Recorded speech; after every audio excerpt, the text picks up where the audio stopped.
What should you expect when you start Retatrutide?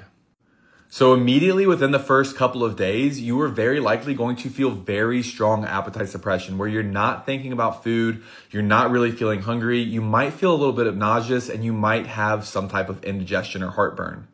Now, if you've switched from another GLP and you're used to the suppression from that, you might not feel the suppression the same way, and around 4, 5, 6 weeks in, you really might start to feel that kick in.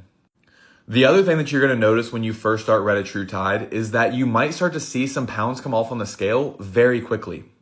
That's not always the case, but it's not uncommon for somebody to lose 5 or 6 pounds in the first week when they start Retatrutide. Another thing that you might experience is that your heart rate increases. This is true with all of the GLPs, but people seem to maybe notice it a little bit more with Retatrutide because the amount that they were observing was a little bit higher than the amount that they were observing with tirzepatide. Another thing you might experience is skin sensitivity, which is also common with the other GLPs, but it seems to be more prevalent with Retatrutide.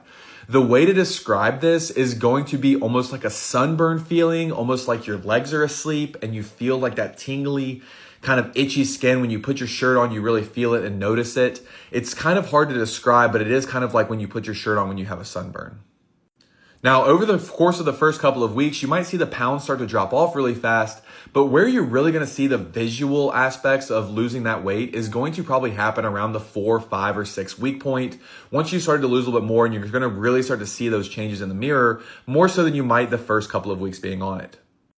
Over time, your appetite will change to where you don't maybe feel the suppression as much, but you continue to have control over what you're choosing to eat. You're able to stop eating meals earlier than you were and have more control over the things that you're choosing to put in your body. And the weight that you're losing on Retatrutide is not always going to be linear. It is very common to have 1, 2, maybe 3 weeks where you don't lose or you go up a little bit on the scale. That is normal, but sticking to it, staying consistent with it can help push through those and making sure that you're continuing to do the proper lifestyle changes to support the loss that's happening from Retatrutide.